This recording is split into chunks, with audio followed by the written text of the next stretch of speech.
Friday, October 14, 2011, Chicago, Illinois South Side. The alarm didn't wake Richard Brennan. It never did. After 15 years of 5:30 a.m. starts, his body just knew. Eyes open, feet on cold hardwood. Another day. He lay there for a moment, watching the October light creep through the blinds of their modest bungalow on Ashland Avenue. The house his parents helped them buy 12 years ago. The house where both his daughters were born. Julia slept beside him, her back turned, blonde hair spread across the pillow like spilled honey. He watched her breathe. Slow, steady, beautiful even now, even after 17 years together. He leaned over and kissed her forehead. She didn't stir. Richard showered, shaved, and pulled on his cleanest work shirt, the navy blue one with the Westside Auto repair patch on the chest. Today was different. Today, old Mr. Patterson was announcing his retirement. And according to every hint dropped over the past month, Richard Brennan was about to become shop foreman. $12,000 raise, full family health insurance. Respect. God, the respect. He'd spent 15 years under cars, grease permanently embedded in the lines of his hands, coming home smelling like motor oil and sweat. And finally, someone was going to say, "You matter, you did good." He made coffee and sat at the kitchen table, rehearsing what he'd say at the ceremony. Something humble, something grateful. Julia would be there. She'd wear that green dress he loved, the one that matched her eyes. She'd squeeze his hand when they called his name, footsteps on the stairs. Julia appeared in her robe, yawning, phone already in her hand. "Morning," Richard said, sliding a coffee mug toward her. "Big day. MMHMM." She didn't look up from the screen. Her thumbs moved fast, texting someone. "The ceremony's at 6. Romano's Italian Kitchen on Halsted. You remember, right?" Yeah, 6. She smiled at something on her phone, not at him, at the phone. Richard felt something cold settle in his chest. He pushed it away. "The girls are at my parents' place tonight," he continued. "So after the dinner, maybe we could." "Sounds great, babe," still not looking up. He watched her text for another 30 seconds. She was smiling, that private little smile she used to give him back when they were 16 and passing notes in Mr. Henderson's history class. Who was she texting at 6 a.m.? He didn't ask. He never asked. Richard Brennan had learned a long time ago that some questions had answers you didn't want to hear. Westside Auto Repair sat on the corner of 47th and Racine, a squat brick building that had been fixing cars since 1962. The smell of rubber and WD-40 hit Richard the moment he walked through the bay doors. Home. More home than home, sometimes. Alex Torres was already elbow-deep in a Chevy Silverado's engine block. He looked up, grinning, his dark face streaked with grease. There he is. The man of the hour. Alex wiped his hands on a rag and clapped Richard on the shoulder. "You ready to be my boss, *pendijo? Richard laughed. "Don't start. I'm serious, man. 15 years, you earned this." Alex's grin faded slightly. "Hey, can I talk to you for a sec?" They stepped outside into the crisp October air. Leaves skittered across the cracked pavement. Alex lit a cigarette, took a long drag. "What's up?" Richard asked. Alex hesitated. That was unusual. Alex Torres never hesitated about anything. "Look, this might be nothing, probably is nothing, but I saw Julia last Tuesday at the Blue Note." Richard frowned. The Blue Note was a jazz club on Lincoln Avenue. Nice place, expensive drinks. "Okay." She said it was girls' night. "Her and Nicole from work." "Yeah, she mentioned that. Thing is," Alex took another drag, "she didn't mention going out Tuesday when I asked about her week. She said she'd been home all week with the girls." Silence. The cold thing in Richard's chest grew colder. "Maybe she just forgot to mention it," Richard said. "Yeah, probably." Alex's eyes said something different. "Forget I said anything, man. Big day. Don't let me ruin it." Richard's phone buzzed. Text from Julia. "Can't make it tonight. Nicole's having a crisis. Girl emergency. I'll make it up to you." Zoe, he stared at the screen for a long moment. Alex saw his face. "What?" "Nothing." Richard pocketed the phone. "Let's get back to work." Romano's Italian Kitchen was warm and loud. Red checkered tablecloths. Chianti bottles with candles dripping wax. The whole shop was there, 23 mechanics and their families, crowded around pushed-together tables. Mr. Patterson stood at the front, 72 years old and finally ready to let go. He gave a speech about legacy, about trust, about finding the right man to carry the torch. "Richard Brennan has been with us for 15 years, Mr. Patterson said, his voice thick with emotion.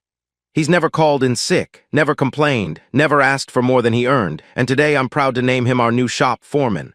Applause, cheers, someone whistled. Richard stood, accepted the plaque, shook Mr. Patterson's weathered hand. He looked out at the smiling faces, his coworkers, their wives, their kids. The chair beside him was empty. Maria Rodriguez, Tony's wife, squeezed his arm as he sat back down. "She'll see what she missed," she whispered. The kindness in her voice hurt worse than the absence. Richard smiled, nodded, pretended. He kept the receipt from dinner, $47.82. Timestamp 8:15 p.m. He didn't know why. He just kept it. Richard didn't go home. He drove past their bungalow on Ashland, dark, empty, and kept driving. North on Ashland, east on Fullerton, until he found himself parked across the street from the Blue Note. 9:47 p.m. The club's neon sign glowed blue in the October darkness. He sat in his truck, engine off, watching the front door, telling himself this was crazy. Telling himself to go home, go to bed, forget about it. At 10:15, the door opened. Julia stepped out. She was wearing a red dress he'd never seen before, tight, short. The kind of dress she used to wear when they were dating, when she was trying to impress him. Her hair was perfect. Her makeup was perfect. She looked like a woman on a date. A man followed her out. Younger, late 20s maybe. Leather jacket, dark hair slicked back. He moved with the easy confidence of someone who'd never been told no. He put his hand on the small of Julia's back. She didn't pull away. They walked to his car, a leased BMW, Richard noticed, dealer plates still on it, and got in together. They drove away. Richard sat in the dark for a long time. His hands gripped the steering wheel so hard his knuckles went white. He didn't follow them. He didn't know why. Richard went home, sat in the driveway for 2 hours, engine off, mind spinning. Maybe there was an explanation. Maybe that guy was Nicole's cousin, or a coworker, or someone giving her a ride because her car broke down. Except her car was in the driveway, right next to his truck. At 2:14 a.m., headlights swept across the living room windows. A car door, footsteps. Julia came in through the back door, heels in her hand, creeping like a teenager past curfew. She froze when she saw him sitting at the kitchen table in the dark. "Richard, Jesus, you scared me. Where were you?" "I told you, Nicole's crisis." Nicole's crisis required a red dress. Julia's face flickered. Fear.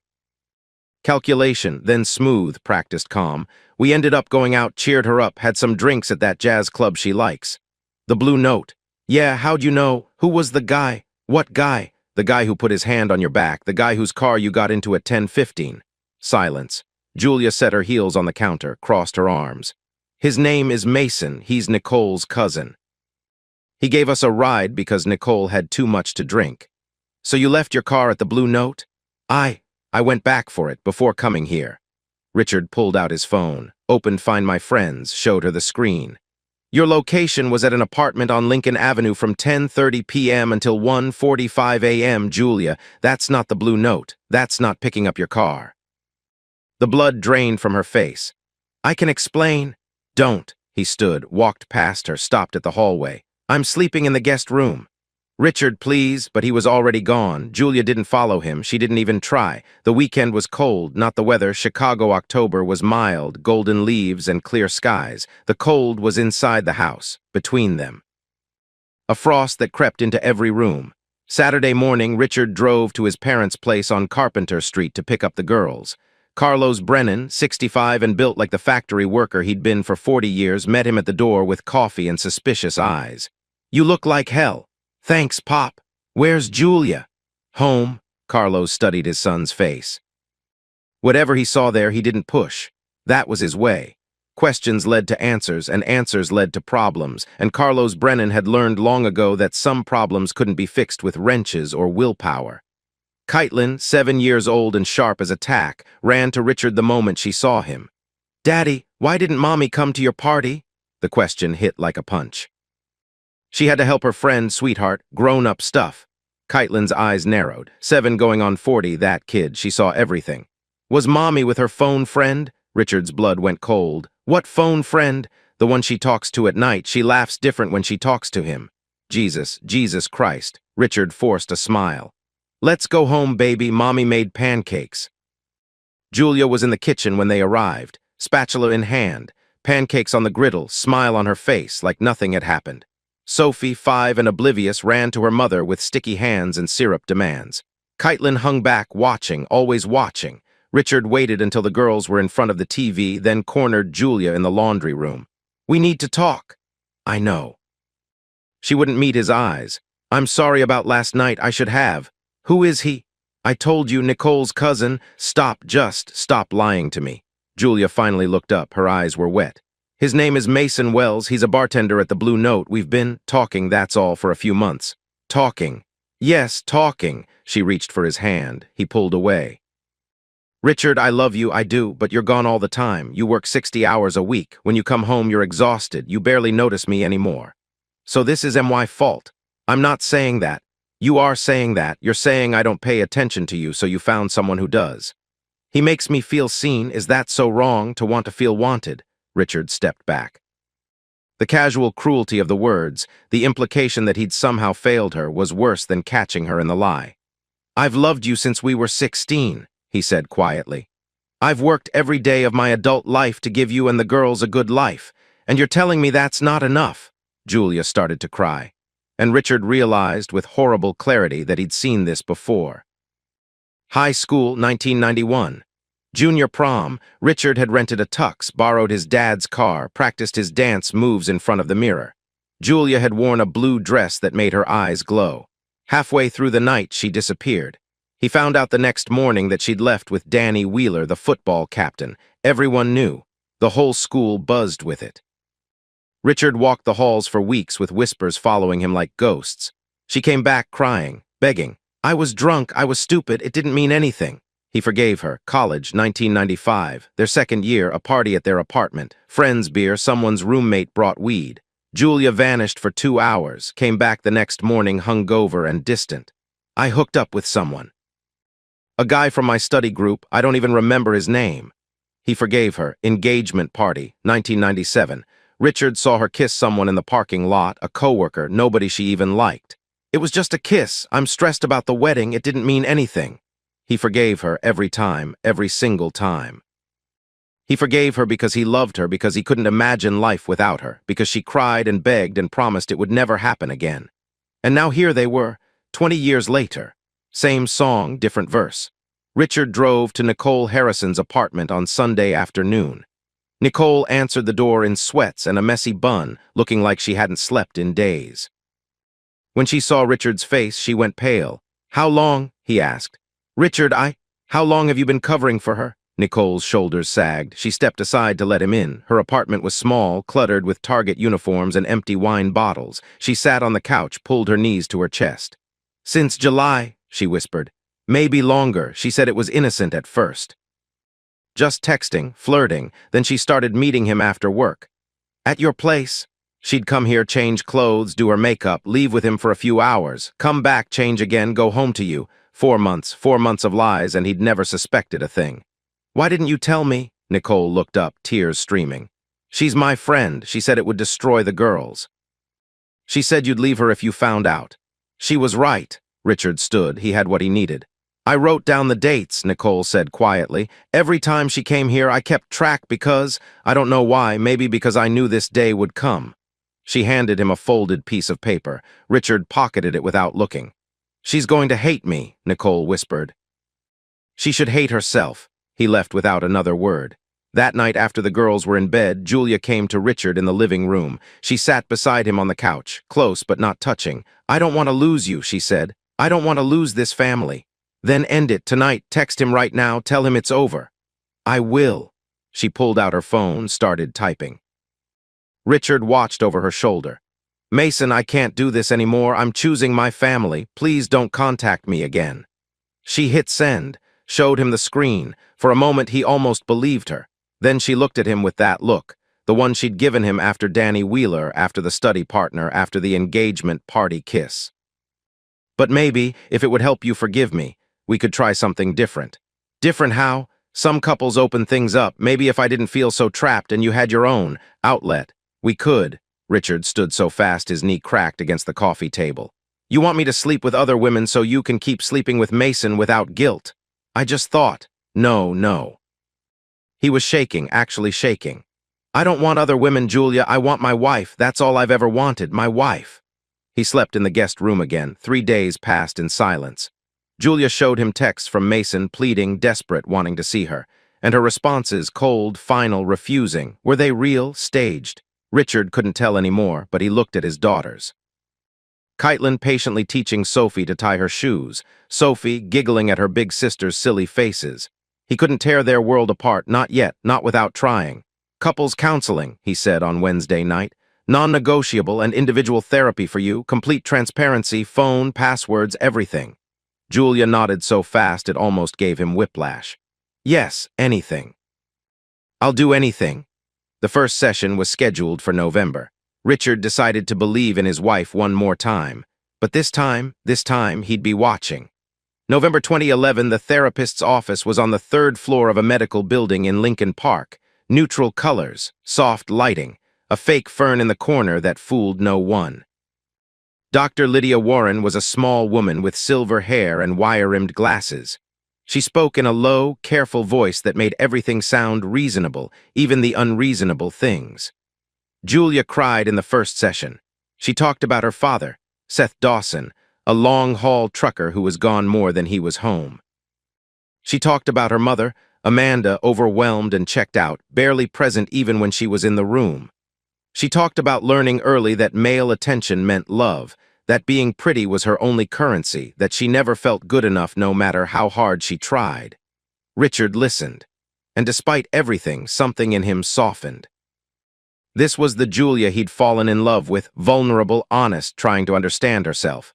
Not the woman who lied and snuck around and justified her cruelty with his inadequacy.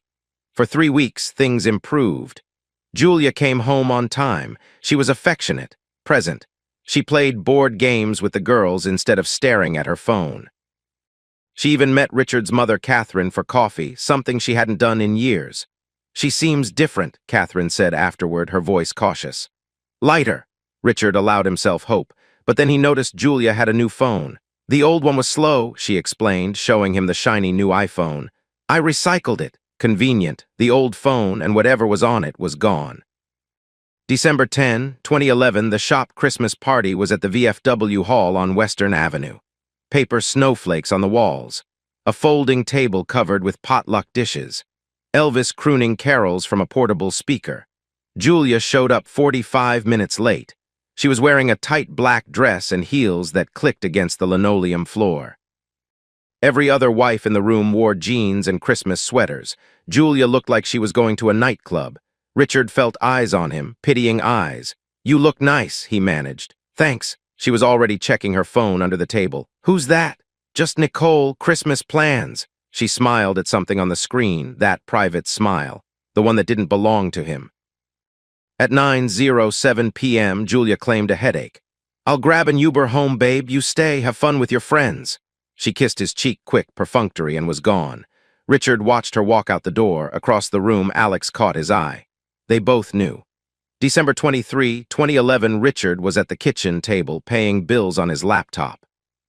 The girls were at his parents' place for the weekend, early Christmas sleepover with Grandma and Grandpa. He clicked on the credit card statement, started scrolling, and froze. The Blue Note Jazz Club, $147, December 10, 2011, 9:42 p.m. December 10th, the night of the Christmas party. Julia had left at 9:07 with a headache. By 9:42, she was at the Blue Note spending $147 on. What? Drinks, a table, a private room. He scrolled further. More charges. Lakeside Boutique Hotel, $189, November 28, 2011, November 28th. Julia had said she was at her mother's house helping with Thanksgiving cleanup. Café Luciano, $142, October 22, 2011, October 22nd. Julia had worked late at Target doing inventory. Victoria's Secret, $230, October 8, 2011, Richard's stomach turned. He'd never seen any lingerie from Victoria's Secret, not one piece. She'd been funding the affair with their joint credit card, their money. The money he worked 60 hours a week to earn. Richard photographed every receipt, created a spreadsheet, dates, amounts, locations, evidence. December 27, 2011, James Novick was a big man, 55 years old, with tired eyes and a wedding ring he kept twisting. Former Chicago PD, 20 years on the force before he went private. Alex's cousin Danny had used him during his divorce. They met at a diner on the far south side, away from anyone who might recognize them. Richard slid the spreadsheet across the table. "My wife's been cheating, I need proof." Novak studied the documents, his face betrayed nothing. "How long you been married?" 17 years. Kids, 2 girls, 7 and 5. Novak nodded slowly. "Friend rate through Danny, $1,200 flat, 2 weeks. I'll get you photos, dates, times, everything you need for a divorce lawyer. $1,200. Almost all of Richard's rainy day fund, the $8,000 he'd saved over the years just in case. "I'll take it," Richard said. Novak pocketed the cash. "One thing, the proof usually hurts worse than the suspicion. You sure you're ready for that?" Richard thought about Julia, the red dress, the private smiles at her phone, the way she laughed different for someone else. "I need to know," he said, "even if it destroys me." December 31, 2011, New Year's Eve at the Blue Note. Julia had convinced him to go. "Let's start fresh, no more secrets, this is going to be our year." Against every instinct, Richard agreed. The club was packed, jazz quartet on stage, champagne flowing, glitter everywhere. Julia was electric, dancing, laughing, pulling Richard onto the floor, pressing close to him like they were teenagers again. For a few hours, he almost forgot. Almost.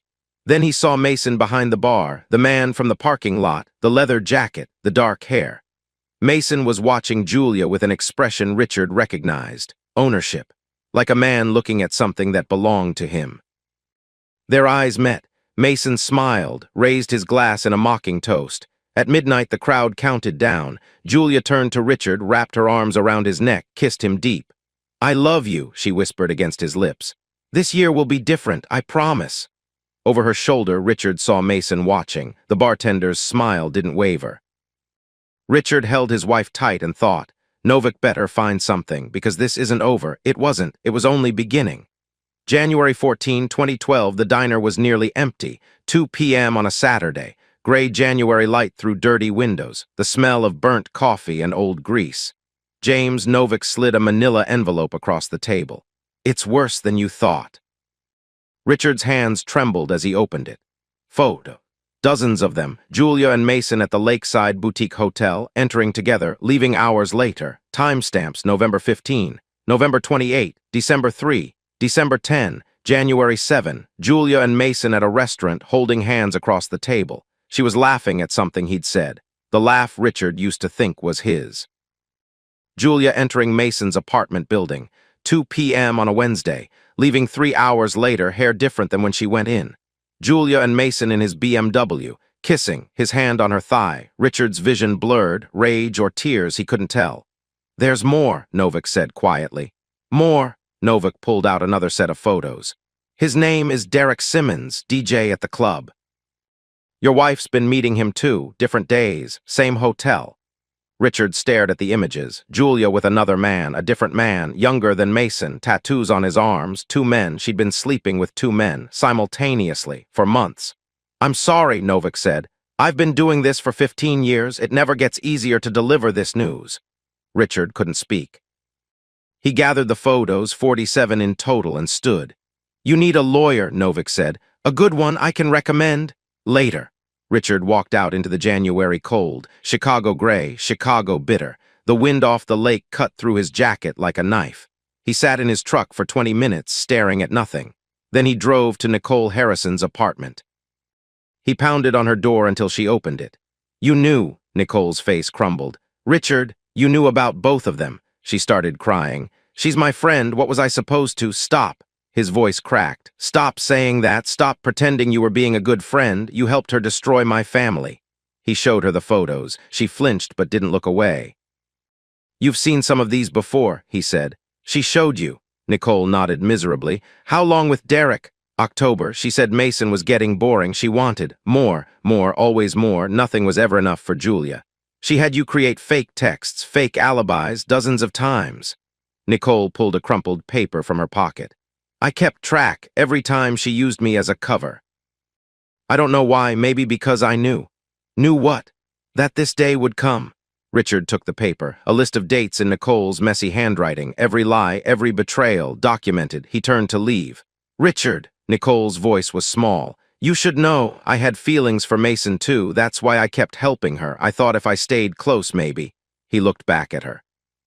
This pathetic woman, jealous and enabling and complicit in his destruction. You deserve each other, he said. He left. Richard sat in his driveway, unable to go inside. The house looked normal, warm lights. Julia's car in the drive, the same bungalow on Ashland Avenue where he'd spent 17 years building a life that was now ash. A knock on his window. Kaitlyn, 7 years old. School uniform, backpack hanging off one shoulder. Daddy, why are you sitting out here? He forced a smile. Just tired, sweetheart, long day. Her eyes, green like her mother's, saw right through him. Is it because of Mommy's friend, the man who calls her at night? Richard's blood went cold. What man, baby? The one she talks to when she thinks we're asleep. She goes downstairs and laughs on the phone. She laughs different when she talks to him, not like how she laughs with you. His 7-year-old daughter had been carrying this knowledge alone, for months, watching, listening, understanding more than any child should. Richard reached through the window and pulled her into a hug. Don't worry about grown-up stuff, okay? Daddy's going to fix everything. Promise? Promise. He held her tight and felt something harden inside his chest. This ends tonight. 9 p.m., girls in bed. Richard spread the photos across the kitchen table like a dealer laying out cards, face up, damning. Julia walked in from the bathroom, saw them, froze, silence. I can explain. Don't. He stood on the opposite side of the table. A battlefield between them. I have everything, Julia, every photo, every date, every lie. Mason Wells, Derek Simmons, 2 men simultaneously for months. She was crying now. I was going to tell you. When? His voice exploded. When were you going to tell me? After I caught a disease, after our daughters caught you sneaking around, after you destroyed what little dignity I had left. I'm sick, Richard. There's something wrong with me. I need help. Rehab, therapy, whatever it takes. You're not sick. You're selfish. He picked up a photo, Julia and Mason at the hotel, wrapped around each other. This isn't a disease, this is a choice. You chose this over our family. Julia collapsed into a chair, mascara running, shoulders shaking. Please, please don't leave me. I'll do anything. You should have thought of that before. He gathered the photos. I'm taking the girls to my parents' house in the morning. When we get back, I want you gone. You can't take my babies. Our babies, and yes, I can, because you've been lying to them too. Kaitlyn hears you on the phone at night, Julia. She told me. She knows something's wrong, our 7-year-old knows. The color drained from Julia's face. So here's what's going to happen. You're going to pack a bag. You're going to stay with Nicole or Mason or Derek or whoever else you've been screwing, and I'm going to call a lawyer. He walked toward the hallway. Richard, please. He stopped, didn't turn around. We're done, Julia. 17 years, and we're done. He slept in the guest room. For the last time. January 15, 2012 morning asterisk. When Richard woke, the house was silent. He walked downstairs. Kitchen empty. Living room empty. Julia's car was gone. On the counter, a note in her handwriting. I'm sorry, I can't face you or the girls right now. I need to think. I'll call tomorrow. I love you. I know you don't believe that, but it's true. Please don't hate me forever. Richard crumpled the note in his fist. Of course she ran. She always ran. When things got hard, when consequences came due, Julia Brennan fled. He waited for her call. 1 day, nothing. 2 days, nothing. 3 days, nothing. Her phone went straight to voicemail. Find My Friends showed her last location as the blue note, 11:47 p.m. on January 15th. Then her phone went dark. On January 17th, Richard filed a missing persons report. January 18, 2012, 8:47 p.m. the doorbell rang. 2 police officers stood under the porch light, a man and a woman. Their faces were grave. Mr. Richard Brennan? Yes, I'm Officer Delgado. This is Officer Walsh. We're here about your wife. His stomach dropped. Did you find her? Yes, sir. Officer Delgado hesitated. She's at Northwestern Memorial Hospital. ICU. ICU? What happened? Is she? She was found unconscious in a hotel room downtown this morning, drug overdose, and the officer paused. There's evidence of sexual assault, sir, multiple assailants. We've made arrests. Richard's legs gave out. Officer Walsh caught him before he hit the ground. Sir, are you all right? The world tilted, spun. Collapsed. Julia, his Julia. The woman he was ready to divorce, to hate, to forget. She'd been drugged, assaulted, left for dead. We need you to come with us, Officer Delgado said. Can you call someone to watch your children? Richard couldn't speak, couldn't think, couldn't breathe. All he could do was nod and follow them into the darkness. January 19, 2012, Northwestern Memorial Hospital, ICU. The fluorescent lights hummed overhead. That was the sound Richard would remember forever, that low, constant buzz like a mosquito trapped inside his skull. 4 days. He'd been wearing the same clothes for 4 days. Navy blue button-down, khakis with a coffee stain on the knee. The outfit he'd thrown on when the police came to his door. The ICU waiting room smelled like antiseptic and fear. Plastic chairs, vending machines with stale chips, a television mounted in the corner playing CNN on mute. Richard stared at it without seeing. Julia was 30 feet away, behind a set of double doors he wasn't allowed through except during visiting hours. Tubes in her arms. Tubes down her throat, machines breathing for her because her body had forgotten how. His wife, the woman he'd been ready to divorce, the woman who destroyed their marriage, now she might die. "Mr. Brennan?" Richard looked up.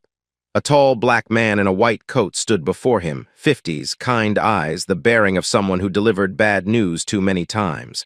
"I'm Dr. William Okonkwo. I'm the neurologist overseeing your wife's care." Richard stood. His legs felt like wet cement. "How is she?" Dr. Okonkwo gestured to a chair. "Please sit." That was never good. When doctors told you to sit, the news was never good.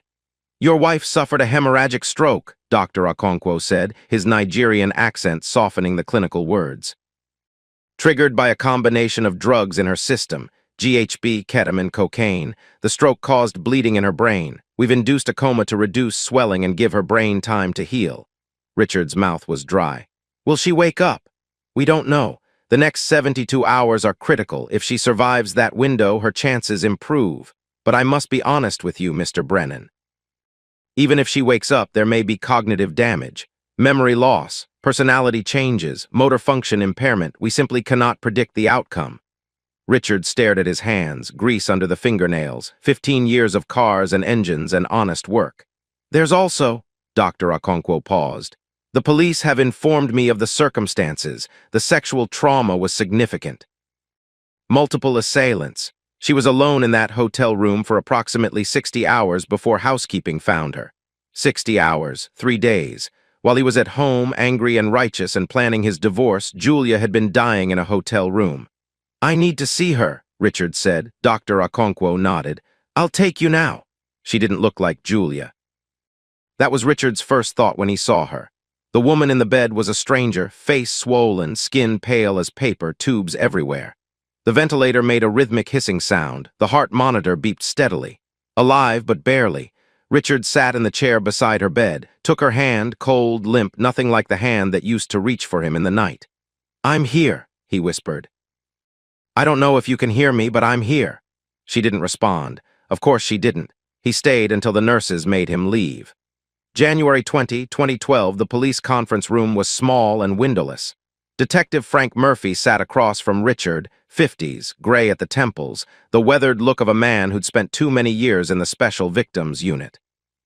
"I know this is difficult," Murphy said, "but I need you to walk me through everything from the beginning." So Richard did, the affairs, Mason Wells, Derek Simmons, the private investigator's photos, the confrontation, the note Julia left.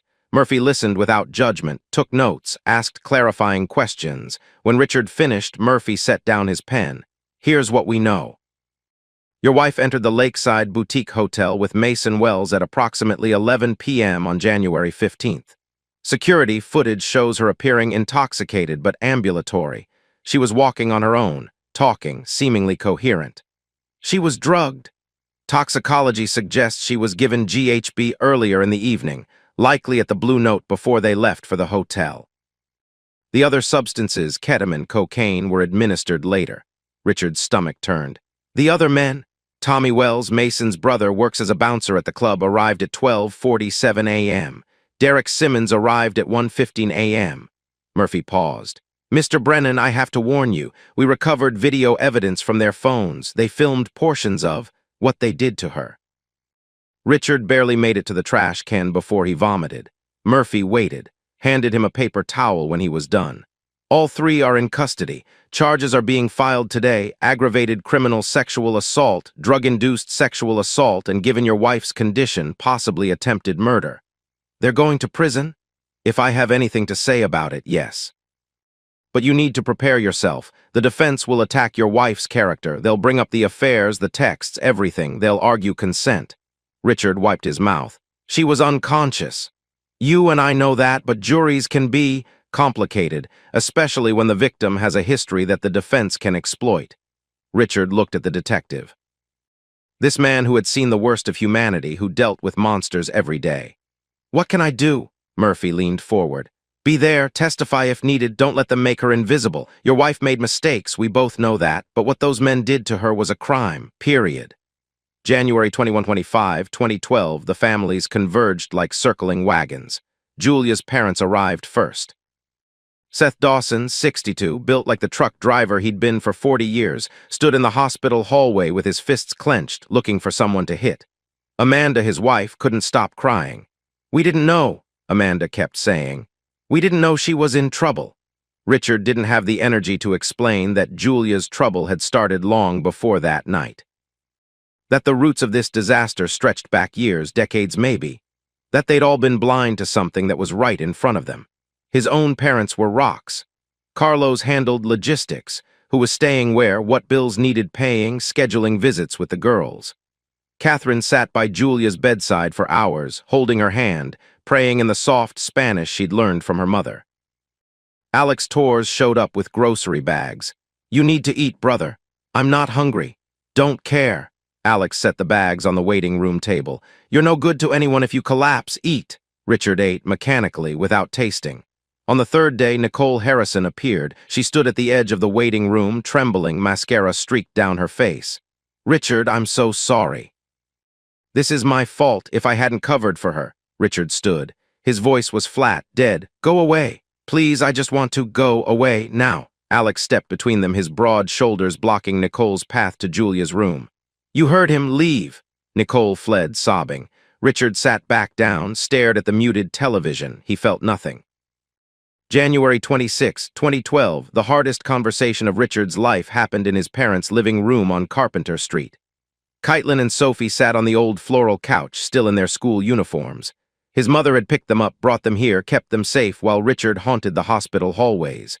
Where's Mommy? Caitlin asked. Her green eyes, Julia's eyes, were sharp, suspicious. She knew something was wrong. Richard knelt in front of them, took their hands. Mommy is very sick, sweethearts. She's in the hospital. The doctors are helping her sleep so her body can heal. Sophie's lower lip trembled. Is she gonna be okay? The doctors are doing everything they can. Caitlin's jaw tightened. 7 years old, and she was already learning to hide her fear. Was it because of her friend? She asked quietly. The phone man. Richard's heart cracked. Some bad men hurt Mommy, he said carefully. But the police caught them. They're going to jail. So Mommy didn't do anything wrong? Richard hesitated. How do you explain betrayal to a 7-year-old? How do you tell your daughter that her mother made terrible choices, but that what happened to her was still a crime? Mommy made some mistakes, he said finally. But what those bad men did, that wasn't her fault. Nobody deserves what happened to her. Nobody. Caitlin nodded slowly, processing. Sophie burst into tears. I don't want Mommy to die. Richard pulled both girls into his arms. Held them tight. Neither do I, baby. Neither do I, and he meant it. God help him, he meant it. February 2012, Marcus Drake's office was on the 3rd floor of a building that had seen better days. Water stains on the ceiling, carpet worn thin, a window air conditioning unit that rattled like a dying car engine. Drake himself was 45, African-American, with a shaved head and wire-rimmed glasses. He wore a rumpled suit and drove a 7-year-old Honda Civic. Not exactly the image of a high-powered attorney, but Alex's cousin had sworn by him. He takes cases other lawyers won't touch, and he wins. Drake reviewed the police reports, the medical records, the evidence Richard had gathered. The criminal case is strong, Drake said. Those men are going to prison, but that's not going to pay your wife's medical bills. How much are we looking at? So far, about $180,000 and climbing. ICU care isn't cheap. If she wakes up, she'll need months of rehabilitation, possibly years. We're talking $500,000 minimum. Richard felt the floor drop out from under him. I can't, there's no way. Which is why we're filing a civil suit. Drake leaned forward. Not against Mason Wells and his accomplices, they're broke. We're going after the Blue Note and its owner, Leonard Watts. The club, why? Because Mason Wells has done this before. Drake pulled out a folder. 2008, 2009, 2011, 3 women filed complaints against him. All reported feeling strange after accepting drinks from him. All woke up with memory gaps. All 3 complaints were dropped after Leonard Watts paid them off $5,000, $8,000, $12,000 respectively. Richard stared at the documents. 3 women, 3 chances to stop Mason Wells.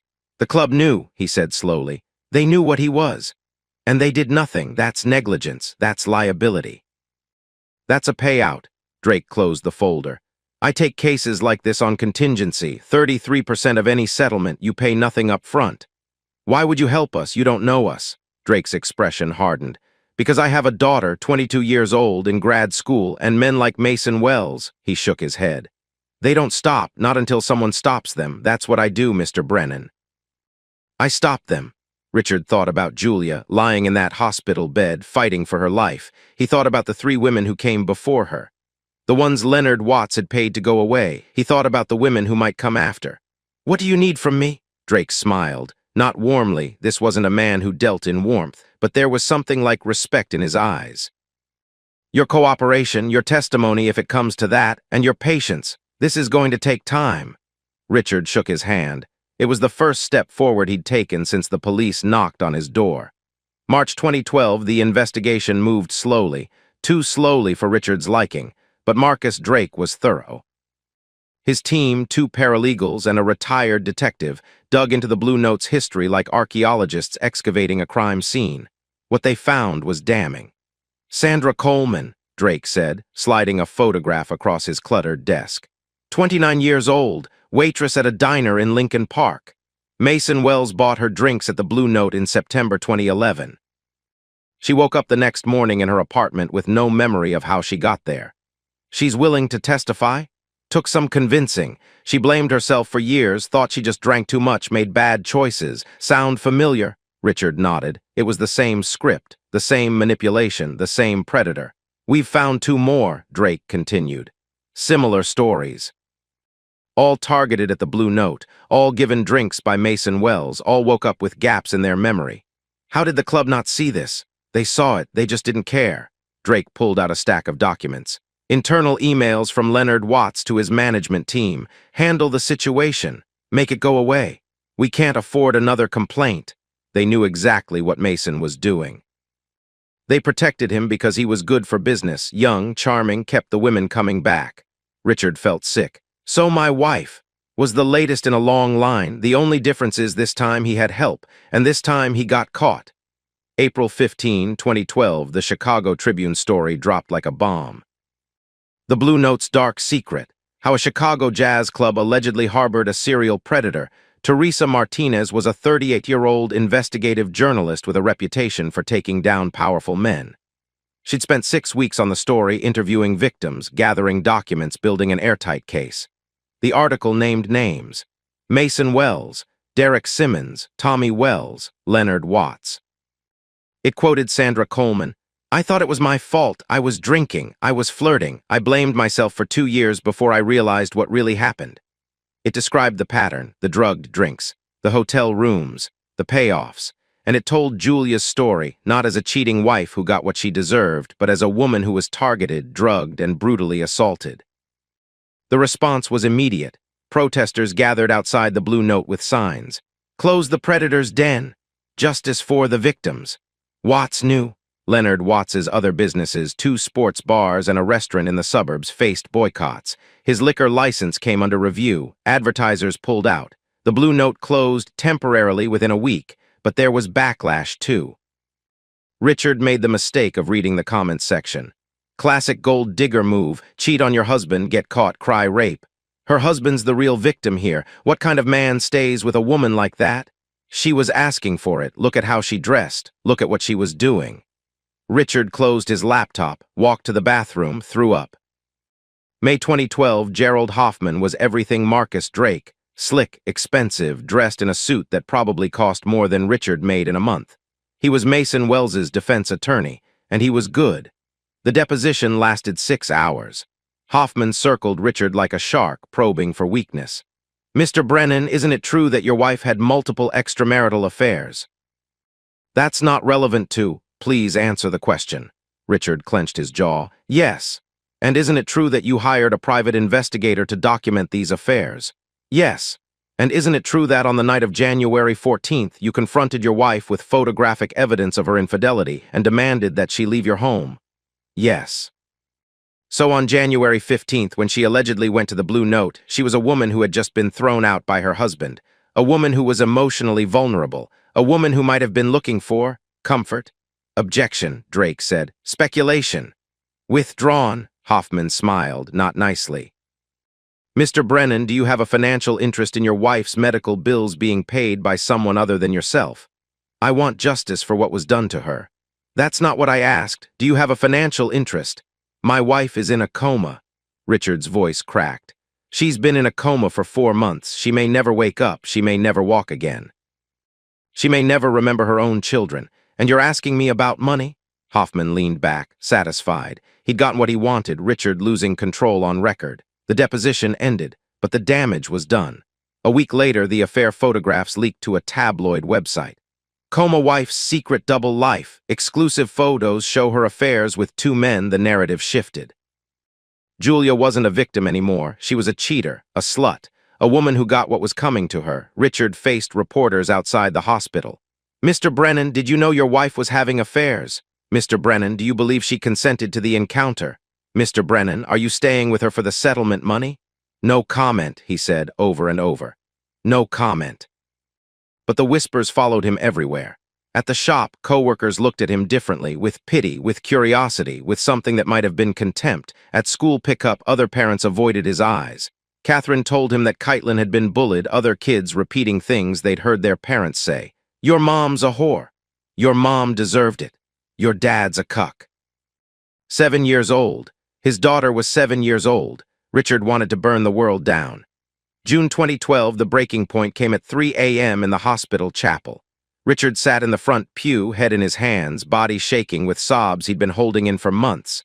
Everything was falling apart. Julia was still in her coma, no improvement, no decline, just endless nothing. The girls were struggling. Kaitlyn had nightmares. Sophie was wetting the bed again. The media had turned Julia into a villain and Richard into a joke. And through it all, he had to keep going, keep working, keep paying bills, keep being a father, keep sitting by the bedside of a woman who might never wake up, might never explain, might never give him the answers he needed. Why? He whispered into the empty chapel. Why did you do this to us? Why wasn't I enough? No answer. There was never any answer. He heard footsteps behind him, didn't turn around. Alex sat down beside him, didn't say anything, just sat there, solid and present, while Richard fell apart. Finally, when the tears stopped, Alex spoke. I don't know how you do it, man. I don't have a choice. You could walk away. No one would blame you. Richard stared at the simple wooden cross on the chapel wall. I hate her, he said quietly. For what she did, for the lies, for the humiliation. I hate her so much it burns. I know, but I love her too, and I don't know how to do both at the same time. Alex put a hand on his shoulder. You don't have to figure it out tonight. They sat in silence until the sun came up. July 2012, Detective Murphy called with news that changed everything. We found additional evidence, videos from Mason Wells's cloud backup. Richard gripped the phone. What kind of videos? Not just your wife, others, going back years. He filmed himself with intoxicated women at the club.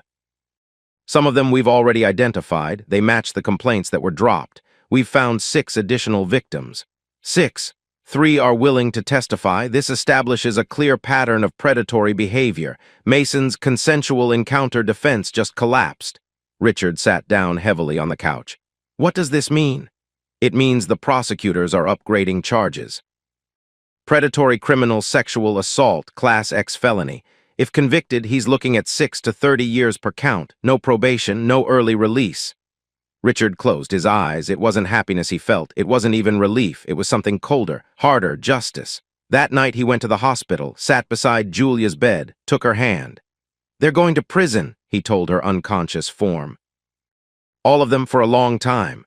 Her hand was still, her face was peaceful. The machines beeped their steady rhythm.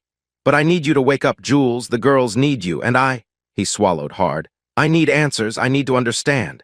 He watched her face for any sign of response, nothing. But then, so faint he might have imagined it, her hand twitched in his, probably nothing, but maybe not.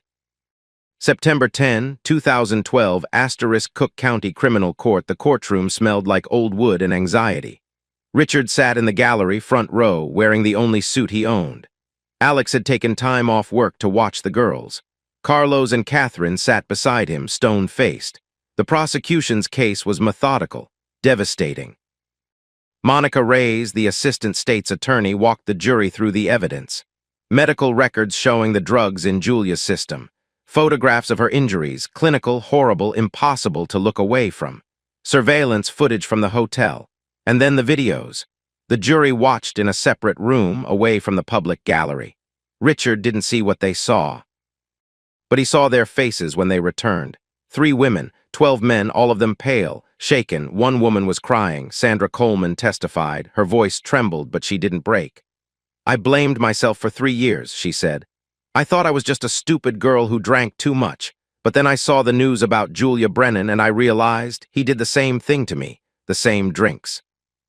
The same blackout, the same waking up not knowing what happened. He's a predator and the club protected him." 2 other victims testified. Same pattern, same method, same monster. The defense tried to spin it. Gerald Hoffman stood before the jury, smooth and confident.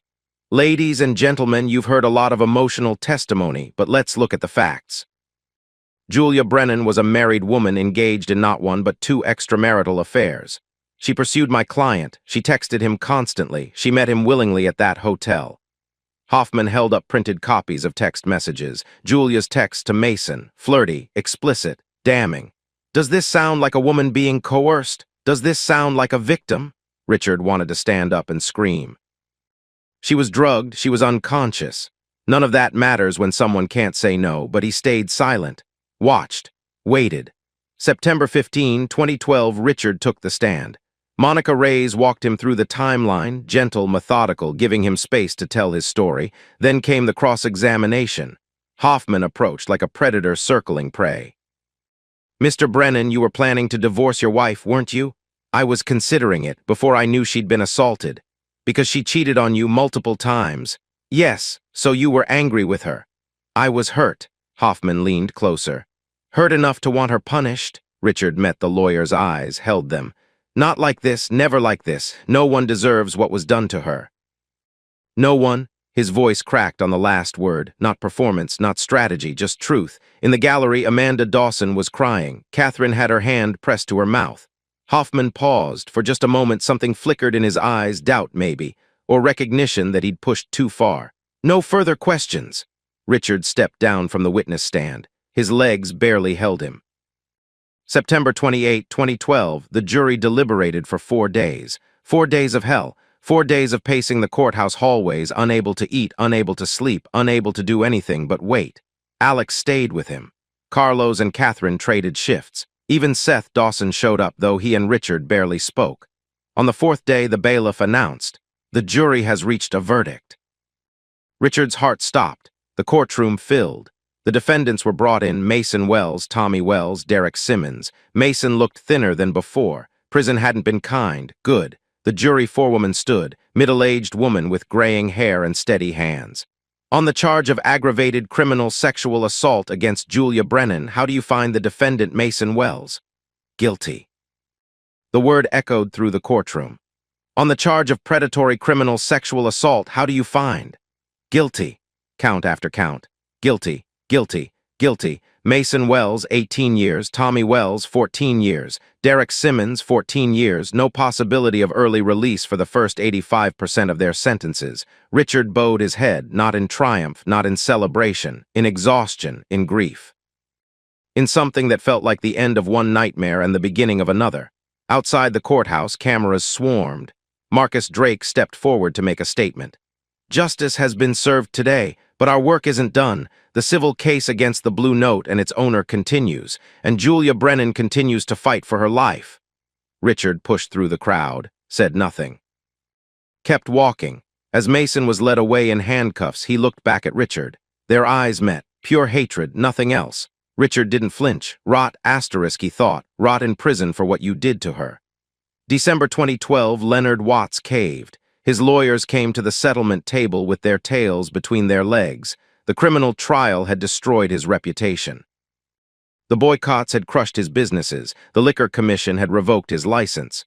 $650,000, his lead attorney said. Final offer. Drake didn't blink. We go to trial, we get double that. The jury will see what you saw, a man who protected a predator for profit. The negotiations lasted 3 days. Final settlement, $850,000. Drake's 33% and expenses brought Richard's share to approximately $540,000. It wasn't enough to undo what had been done, but it was enough to pay Julia's medical bills, enough to set up a trust for the girl's education, enough to pay off the mortgage on the house. One more condition: Watts had to issue a public apology. We at the Blue Note failed in our fundamental duty to protect our patrons. We ignored warning signs. We prioritized profit over safety. For this, I am deeply sorry. The words were hollow, lawyer-written, meaningless, but they were on record, forever. Nicole Harrison was named as a co-defendant in the civil suit. She settled for $15,000, her entire life savings. She lost her job at Target. Last Richard heard, she'd moved to Indiana, worked at a gas station somewhere. He didn't feel sorry for her. January, July 2013, the months blurred together.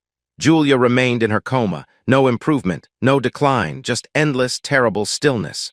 Richard developed a routine. Work in the morning. Mr. Patterson had promoted him to general manager, a title that came with more responsibility and a modest raise. Hospital in the afternoon.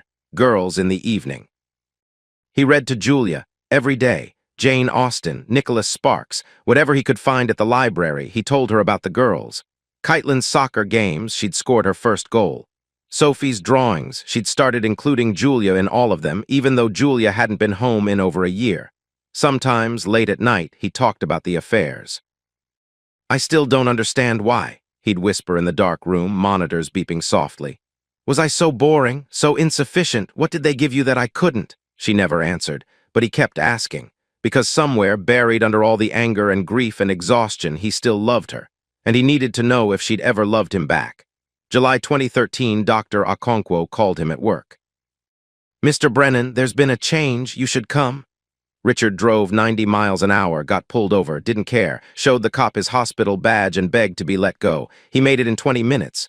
Julia's room was crowded with medical staff. Monitors showed different readings than before. Activity, movement. Her eyes are moving, Dr. Okonkwo said. Fingers twitching. Brain activity has increased significantly over the past 48 hours. She's waking up. She's showing signs of emerging from the coma, but I must warn you, recovery from this type of brain injury is unpredictable. She may not recognize you. She may have significant memory loss. She may have personality changes or cognitive impairment. Richard barely heard him. He pushed through the medical staff, sat beside her bed, took her hand. Julia, Jules, can you hear me? Her fingers twitched. Then slowly, painfully, they closed around his, weak but definitely there. I'm here, Richard whispered, tears streaming down his face. I'm not going anywhere. Her eyelids fluttered, almost, so close. The longest journey was almost over. August 2013, the house on Ashland Avenue had never felt so quiet. Richard stood in what used to be his home office, a cramped room off the kitchen where he'd paid bills and watched football and tried to ignore the sounds of his marriage falling apart. Now it was something else. A hospital bed dominated the space. Grab bars lined the walls. Anti-slip surfaces covered the floor. Medical equipment stood ready, monitors, oxygen tanks, a wheelchair folded in the corner. He'd spent $12,000 transforming this room. Settlement money well spent. Caitlin appeared in the doorway, 9 years old now, 2 years older than when this nightmare began. Is this where Mommy will sleep? When she comes home, if she comes home. Caitlin studied the room with serious eyes. She's going to need a lot of help. Yes, I can help, I'm good at helping. Richard pulled her into a hug, this child who had seen too much, heard too much, grown up too fast. I know you are, sweetheart. Sophie appeared behind her sister, clutching a stack of papers. I made decorations. She'd drawn pictures for every wall, flowers, butterflies, the 4 of them holding hands. Even a crude but recognizable sketch of their house with a rainbow arcing overhead. Welcome home, Mommy, was written across the top in purple marker. Richard taped them up carefully, every single one. August 20, 2013, Mason Wells filed an appeal. Richard learned about it from Drake, who called with barely concealed fury in his voice. New lawyer. Arguing prejudicial media coverage tainted the jury. Will it work? Not a chance. The evidence was overwhelming, but here's the interesting part. Mason's offering to provide a full account of what happened that night in exchange for a reduced sentence recommendation. Richard went cold. What does that mean? He wants to tell his version. Probably spin some story about how your wife was a willing participant, make himself look better. And what do we do? Nothing. The appeal will be denied. But I wanted to warn you, if you see anything in the news, it's just noise. Desperate noise from a man who's going to spend the next 15 years in prison. Richard hung up, sat in the dark kitchen. Mason wanted to tell his story. Wanted to explain. Richard realized he didn't care. He didn't want answers from Mason Wells. He wanted answers from Julia. And in a few weeks, maybe finally, she'd be able to give them. August 25, 2013 *** 2 a.m. The hospital room was dark except for the glow of monitors. Richard sat in the chair beside Julia's bed, holding her hand. He'd been doing this for 18 months, talking to her. Reading to her, waiting. Tonight he needed to say something different. I've been thinking about what happens when you wake up. Her face was peaceful, thinner than before, but peaceful. I was so angry at you. I'm still angry some days. What you did, the lies, the betrayals, the way you made me feel like I wasn't enough, it nearly destroyed me. The monitors beeped steadily. Outside, a siren wailed in the distance. But this, what those men did to you, it changed something. I watched you fight for 18 months. I sat by this bed while the world called you a whore and me a fool. I defended you to people who wanted to spit on your name. He wiped his eyes with his free hand. I don't know if that makes me a good man or a stupid one. I don't know if I can ever forgive you for the choices you made. But I know I can't hate you anymore. I tried, I really tried, and I can't. Her hand was warm in his, alive, after all this time, still alive. The girls need their mother. They've been so strong, Jules, so brave, but they need you, and I... His voice broke. I need to know if there's still something worth saving. If there's still an us somewhere under all this wreckage. He brought her hand to his lips, kissed her knuckles. If you can hear me, please come back, please fight, please wake up. Silence. And then, so faint he might have imagined it, her eyelids fluttered. Richard held his breath, nothing more, but something had shifted. He could feel it. Soon. August 28, 2013 ** 2, 47 m ** Richard was asleep in the hospital chair, jacket draped over him like a blanket when the sound woke him. Hassan! His eyes snapped open. Julia was looking at him, looking at him. Her eyes were unfocused, confused, frightened, but open, present, awake. Julia, his voice caught. Jules, can you hear me? Her mouth moved, dry lips, cracked voice. Where am I? You're in the hospital. You've been sick for a long time, but you're safe now, you're safe. She tried to sit up and couldn't. Panic flashed across her face. She looked at her arms, thin, weak, covered in IV lines, looked at the monitors, the tubes. What happened? Her voice was barely a whisper. The girls are fine. They're with my parents. They're safe, everyone's safe. Richard hit the call button with his free hand, kept the other clasped around hers. I don't understand. Tears leaked from the corners of her eyes. I was getting ready for something, I remember. Red shoes, and then... SHH. He stroked her hair, matted, unwashed, but still hers. Don't try to remember everything right now, just rest. Nurses flooded the room. Doctors were paged. The quiet night erupted into controlled chaos. Through it all, Julia's eyes never left Richard's face. How long? She whispered. Richard swallowed hard. 18 months. Her face crumbled. The reality of it, 18 months of her life, gone, vanished into darkness, crashed over her like a wave. Richard climbed onto the bed beside her. Held her while she wept. The nurses worked around them, checking vitals, adjusting monitors, making notes. I'm here, he said over and over. I'm not going anywhere, I'm here. She clung to him with what little strength she had, his wife, the woman who had betrayed him, the woman who had nearly died, the woman who had somehow, against all odds, come back. The nightmare was over. But the hard part, the reckoning, the truth, the impossible work of rebuilding was just beginning.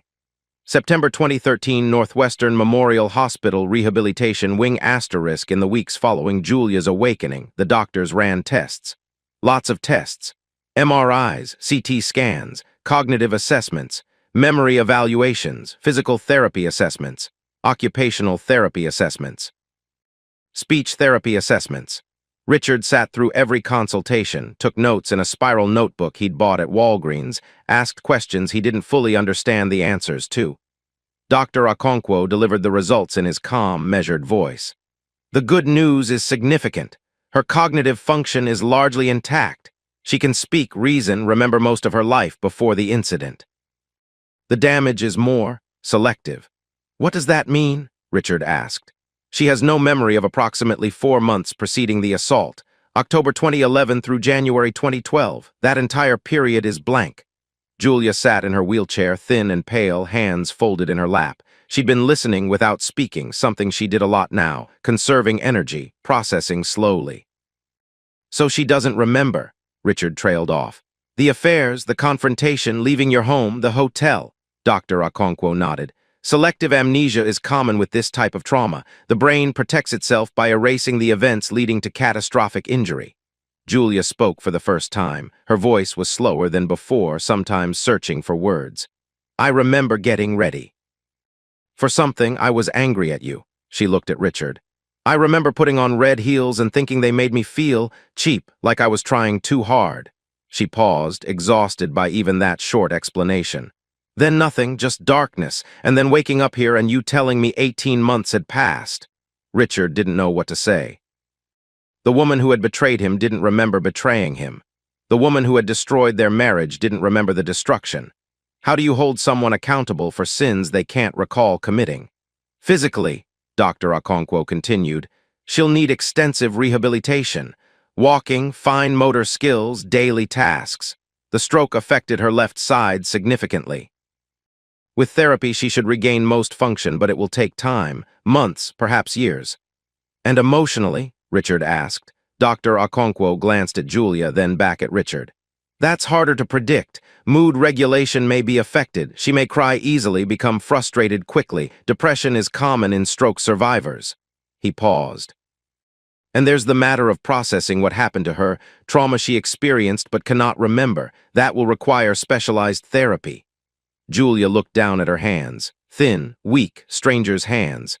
How do I apologize for something I don't remember doing? She asked quietly. Dr. Okonkwo considered the question. Perhaps the question isn't whether you remember. It's whether you're willing to accept responsibility for the choices that led to that night, even if you can't recall making them. Julia met Richard's eyes. In them he saw something he hadn't seen in years. Something real. Fear, shame, and underneath it all, a desperate hope that maybe, just maybe, she could earn a second chance she knew she didn't deserve. September 15, 2013, Richard waited until they were alone. The nurses had finished their rounds. The physical therapist had come and gone. Julia was tired. 15 minutes of conversation exhausted her, but she needed to know. She'd been asking piece by piece, and Richard had been deflecting, no more. He sat in the chair beside her bed, took a breath. You want to know what happened? Julia nodded. I need to know even if it hurts. So he told her everything. Mason Wells, the bartender at the Blue Note, the texts, the dates, the hotel rooms. Derek Simmons, the DJ, the second affair running parallel to the first. The credit card charges she'd racked up, funding her betrayals with their joint account. Nicole, the covering, the lies, the fake alibis, the private investigator.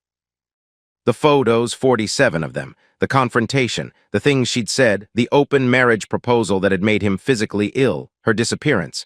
The note she'd left, 3 days of silence, and then what came after, the hotel room, what those men had done to her, the coma, the trial, the verdicts, the settlement. Julia listened without interruption.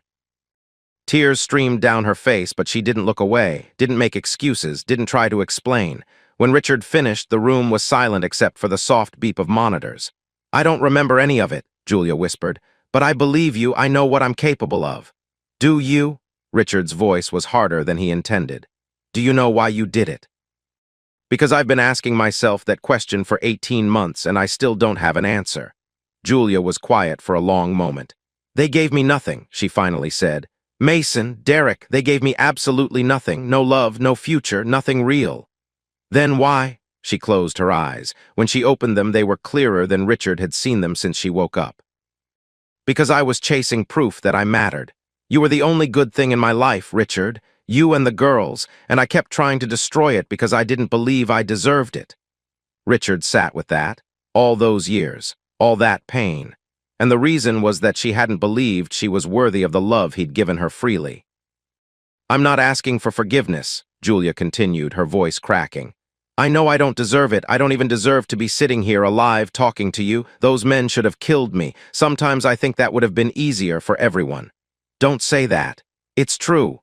"It's not." Richard leaned forward. "Our daughters need their mother. They've been through hell, Julia. They've had to explain to their friends why Mommy is in a coma. They've been bullied at school because of what the newspapers said about you. And through all of it, they've asked me every single day when you're coming home."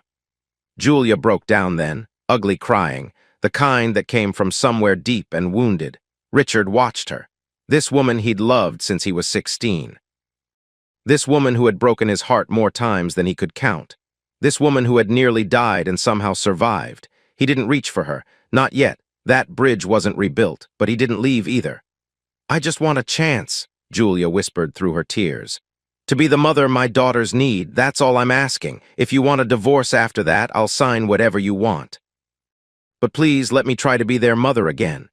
Richard thought about Caitlin, 9 years old now, growing up too fast, asking questions that had no good answers. He thought about Sophie, 7 and still believing in happy endings. He thought about the last 18 months, the vigils, the prayers, the hope he hadn't been able to extinguish no matter how hard he tried. "Then we start there," he said quietly. "With the girls, we start there." Julia nodded, wiped her face, pulled herself together with visible effort. It wasn't forgiveness, but it was a beginning. September 16, 2013, Caitlin and Sophie walked into the hospital room holding hands. Richard had prepared them.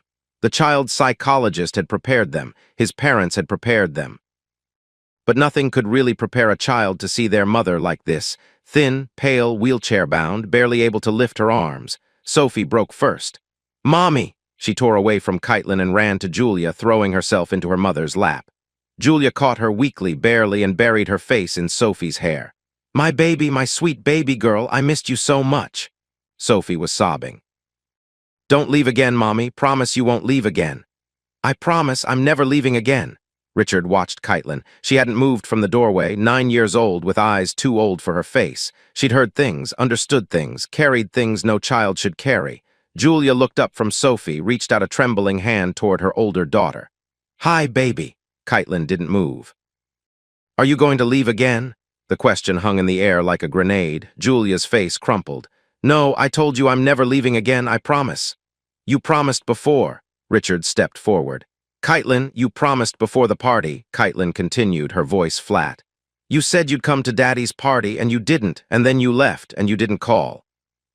And we didn't know where you were, and Daddy cried. I heard him crying at night when he thought we were asleep." Julia was crying now, too. "I know, baby, I know I hurt you, I hurt everyone, and I'm so sorry." "Sorry doesn't fix it. You're right, it doesn't." Julia wiped her eyes with a shaking hand. "I can't fix what I did. I can only try to be better every day for the rest of my life." "Can you give me a chance to try?" Caitlin stood rigid, judging, weighing, then slowly she walked to the bed, pulled out a stack of papers from her backpack. "I made you drawings," she said. "While you were asleep every week, Sophie helped." Julia took the papers with trembling hands, flowers, butterflies, houses with rainbows. A family of 4 holding hands with "Get Better, Mommy" written in purple crayon across the top. "They're beautiful," Julia whispered. "Sophie did the butterflies, I did the words. I love them so much." Caitlin stood stiffly while Julia reached for her, but she didn't pull away when her mother's arm wrapped around her. And by the end of the visit, she was sitting on the edge of the bed, letting Julia stroke her hair. Not fixed, but a start. October 2013, Julia was transferred to a rehabilitation facility on the north side. 3 months of intensive therapy, physical, occupational, speech. Richard visited every day. He told himself it was for the girls. They needed to see their mother getting better. They needed to believe that families could survive catastrophe, but that wasn't the whole truth. The whole truth was that he watched Julia through the PT window, watched her fall, struggle to her feet, fall again, get up again, and something shifted in his chest. She was fighting, after everything, after all the destruction. She was fighting to walk again, fighting to speak clearly again. Fighting to come home. His father came to visit on a Saturday in late October. They stood in the facility's parking lot, October wind cutting through their jackets, watching leaves blow across the asphalt. "You don't have to do this," Carlos said. The lawyers say divorce can proceed now. She's competent. She can sign papers. I know. So why are you still here after everything she did? Richard watched a nurse push a patient in a wheelchair past the window. Not Julia, someone else. Someone else's tragedy. Because she's trying, Pop, that's all I ever wanted, for her to fight for us, for our family. She's fighting now. After she destroyed everything. Yes, Carlos was silent for a long moment. What would you have done? Richard asked. If it were Mom. His father's jaw tightened. He didn't answer. She's the mother of my children, Richard continued. She's the girl I fell in love with when I was 16 years old, and she's in there falling down and getting up over and over because she wants to come home. Carlos put a hand on his son's shoulder. Then I support you. Whatever you decide, I just don't want to see you hurt again. I know. They stood in silence, watching the wind strip the trees bare. January 2014, 2 years to the day since Julia was found in that hotel room. The house on Ashland Avenue had been transformed. Wheelchair ramp at the front door. Grab bars in the bathroom. Hospital bed in what used to be Richard's home office, now Julia's ground floor bedroom. Kaitlyn and Sophie had spent the morning hanging decorations. A banner that read "Welcome Home Mommy" in glitter letters, balloons, streamers, Sophie's drawings covering every wall. Richard pulled into the driveway at 2 p.m. Julia sat in the passenger seat, cane in her lap, staring at the house she'd fled 2 years ago. I don't know if I can do this, she whispered. You can. What if they hate me? What if I can't be what they need? Richard turned to face her. They don't hate you. They've been counting the days until you came home. And you don't have to be perfect, Julia. You just have to be present. That's all any of us can do. She nodded, wiped her eyes, squared her shoulders. They walked to the door together, Julia slow and unsteady with her cane, Richard hovering but not touching. She needed to do this herself. The door opened. Mommy! Sophie launched herself at Julia so hard she nearly knocked her over. Richard caught them both, steadying them as Sophie wrapped her arms around her mother's waist. Kaitlyn stood back, watching. But she was smiling, a small, cautious smile that was the closest thing to hope Richard had seen from her in 2 years. Julia looked around the living room, the decorations, the drawings, the home she'd almost lost forever, and she started to cry. That night after the girls were asleep, Julia and Richard sat in the living room. The house was quiet. The only light came from the lamp beside the couch. I don't deserve this, Julia said quietly. Any of it, the house, the girls, you. Probably not, she flinched at his honesty, but I'm not here because you deserve it. Richard reached over slowly, deliberately, and took her hand, first voluntary touch since she'd woken up. I'm here because I chose you, and I keep choosing you every day. Why? He thought about the question, really thought about it. Because forgiveness isn't about deserving, he said finally. It's about deciding that the future matters more than the past, and I've decided our future, our family's future, matters more than what you did. Julia's fingers tightened around his. I'll spend the rest of my life trying to earn that. I know you will. They sat in the quiet house, hands intertwined, two broken people choosing to try. It wasn't a fairy tale. It was the beginning of hard work. March 2014, the call came on a Tuesday afternoon. Teresa Martinez, the Tribune journalist who'd broken the Blue Note story 2 years ago. She wanted a follow-up piece. 2 years later, she said over the phone. The family's journey from tragedy to recovery. Your wife is awake. You're still together. That's a story people need to hear. Richard's first instinct was to say no. They'd had enough of media attention, enough of strangers commenting on their lives, calling Julia a whore and him a doormat. He told Julia about the call that evening. Let's do it. Richard stared at her. You're serious. I want people to know what happened. Not for sympathy, I don't deserve sympathy, but because maybe my story will stop another woman from making my mistakes. She paused. And maybe it'll help other victims feel less alone. The article ran in April. Julia was honest, brutally honest, about the affairs, about the recklessness, about the choices she'd made. She didn't hide behind the amnesia. She acknowledged that she'd done terrible things even if she couldn't remember them. But she also talked about the assault, the coma, the long road back, the family that had somehow stayed together despite everything trying to tear them apart. The response was overwhelming. Letters arrived at the house. Emails flooded the Tribune's inbox. Women who'd seen themselves in Julia's story, women who'd made similar mistakes, women who'd been assaulted and blamed themselves, women who'd finally found the courage to report their attackers. Julia read every message. responded to as many as she could, despite how exhausting it was, despite how much it drained her. "I never knew," she told Richard one evening, surrounded by piles of letters. "I never knew how many of us there are, women who feel invisible, women who chase validation in all the wrong places, women who almost destroy everything before they realize what they're doing. Does it help, reading their stories?" Julia considered the question. "It makes me feel less alone, and it makes me want to do something, to help somehow, I just don't know what yet." May 2014, Detective Murphy called with news. "All appeals exhausted," he said. "Mason Wells is done, 18 years, no possibility of early release until 2027 at the earliest. The other two are locked up just as tight." Richard thanked him and hung up. He told Julia that night while she was doing her stretches, physical therapy homework she'd committed to religiously. "Good," she said flatly. "I hope he rots." It was the first flash of anger Richard had seen from her about Mason. Therapists said it was healthy, processing trauma she couldn't remember, her psyche filling in the emotional gaps even if the memories were gone. "Do you feel anything?" he asked. "About the trial, the verdict?" Julia stopped mid-stretch, thought about it. "I feel nothing, it's strange. I know intellectually what those men did to me. I've read the reports, seen the medical records, but I don't feel it. It's like reading about something that happened to a stranger. Maybe that's the amnesia protecting you. Maybe," she resumed her stretches. "Or maybe someday it'll all come crashing back and I'll fall apart. The therapist says that can happen with trauma, delayed reactions." "If it does, we'll deal with it." Julia looked at him. "You say that so easily. We'll deal with it, like everything is that simple." "It's not simple, but it's true." She smiled, small, fragile, but real. "I don't know what I did to deserve you, Richard Brennan. You didn't deserve me, you earned me. Every day since you woke up, you've been earning me." June 2014, Richard returned to full-time work at Westside Auto. Mr. Patterson had officially retired now, passing the torch completely.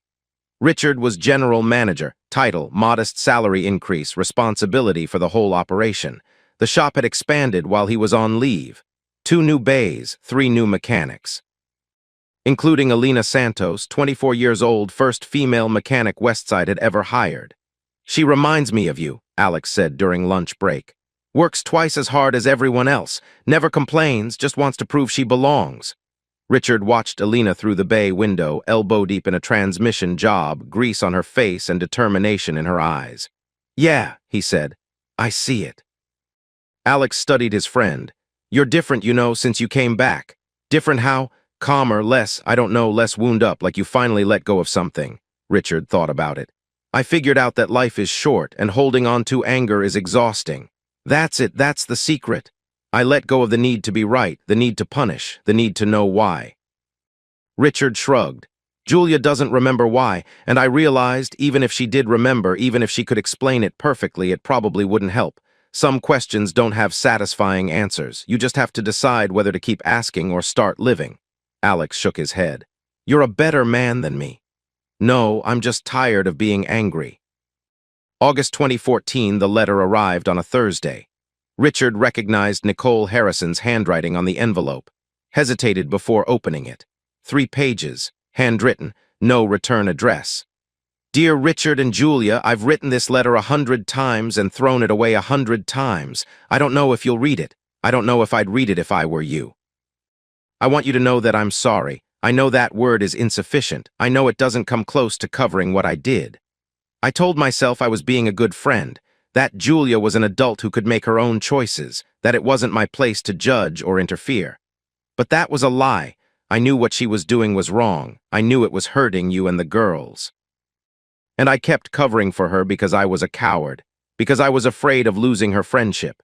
Because I'm ashamed to admit this, I was jealous, not of you, of Mason. I had feelings for him too, and watching Julia with him was the closest I got to being close to him. That's disgusting. I know, I'm disgusted with myself. When I found out what happened to Julia, what those men did to her, I couldn't breathe.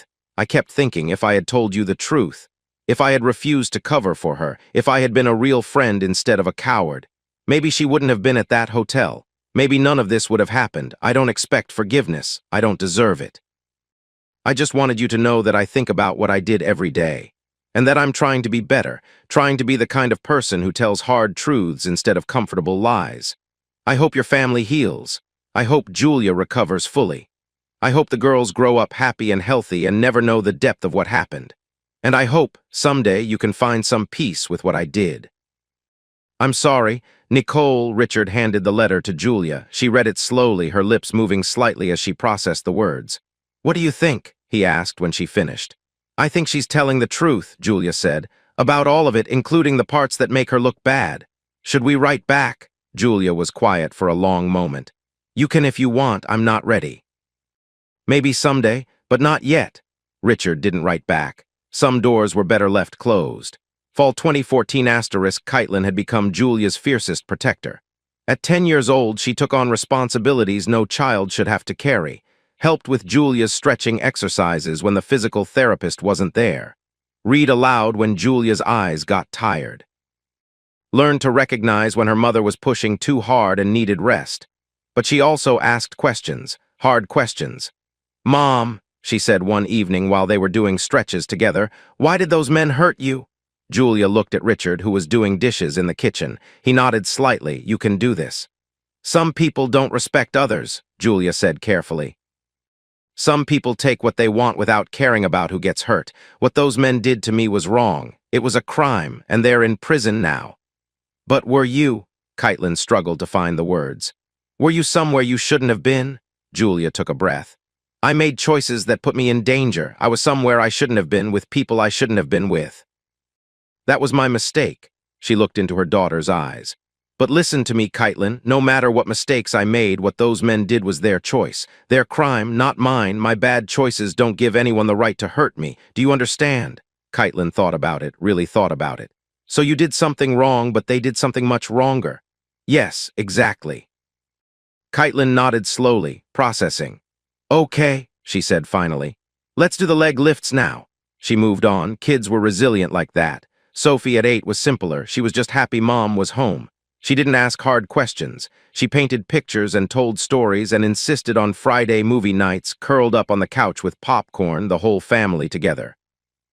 Richard watched his daughters adapt, marveled at their resilience. They'd been through things no child should face, and they were thriving anyway. Maybe that was the real miracle. January 2015, the phone rang at 7 a.m. Richard fumbled for it, still half asleep. Hello? Richard, Marcus Drake, I've got news. Richard sat up. Julia stirred beside him. She'd progressed to sleeping in the master bedroom now, though Richard still technically slept in the guest room most nights. What kind of news? The kind where you want to sit down. Richard was already sitting, but he braced himself anyway. Watts's insurance company finally gave up. They're dropping their appeal. And there's more. 3 additional victims have filed suits, which put enough pressure on Watts to make one final offer. How much? Another $180,000 to your family, plus his complete and total capitulation on every other front. Richard let out a breath he didn't know he'd been holding. What does that mean? Total capitulation? Liquor license permanently revoked. All 4 of his businesses closed. Personal bankruptcy filed. And the state's attorney is investigating him for obstruction of justice for those payoffs to previous victims. Drake's voice held a note of satisfaction. He's done, Richard. Finished. He'll be lucky to get a job mopping floors. And us, what's our total now? After this final settlement and all fees.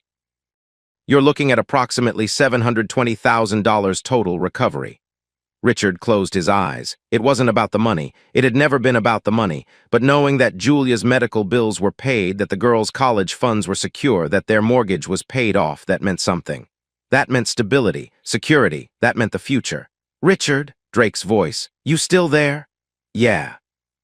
Yeah, I'm here. I told you when we started that we'd stop these men, that we'd make sure they couldn't do this to anyone else. We did that. The criminal case put them in prison. The civil case destroyed the system that protected them. It's over. Is it? Does something like this ever really end? Drake was quiet for a moment. No, he admitted. What happened to your wife? She'll carry that forever, whether she remembers it or not. But justice, accountability, those have endings, and this is yours. Congratulations, Richard. You won everything there was to win. Richard thanked him and hung up. Julia was awake now, watching him. Who was that? Drake, it's over, really over. Watts is finished. Julia let out a slow breath. Good. That's all, just good. What do you want me to say? She sat up, moving more easily than she had a year ago. I don't remember him, I don't remember any of them. I just know that they hurt me and they hurt our family and now they can't hurt anyone else. So yes, good. She got out of bed, something she could do independently now, and walked toward the bathroom. I'm going to take a shower. Then maybe we should tell the girls. Richard watched her go, strong, stronger every day. Maybe that was the best revenge of all. March 2015, Julia walked a mile. It shouldn't have been remarkable. People walked miles every day without thinking about it. But for Julia, who had spent 18 months in a coma, who had relearned how to put one foot in front of the other, who had fallen down hundreds of times in physical therapy and gotten up hundreds more, it was everything. They walked around the neighborhood, Ashland to 47th, down to Racine, past the shop where Richard had spent 20 years of his life. Back up through the park where they used to take the girls when they were babies. 1 mile, no cane, no wheelchair, just Julia and Richard and the March wind and the sound of their footsteps on concrete. I never thought I'd get here, Julia said, slightly out of breath. But you did. We did. She reached for his hand. All of us, you, the girls, your parents. Even my parents, as complicated as that is. They walked in silence for a moment. Thank you, Julia said. I know I say it all the time, but thank you for not giving up on me. Richard squeezed her hand. Thank you for being worth not giving up on. They walked home slowly, hand in hand, like the teenagers they'd been 30 years ago.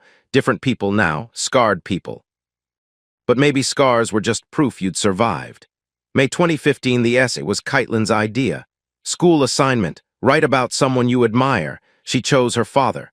Richard didn't know about it until Catherine called, crying happy tears, telling him he needed to ask Caitlin about her essay.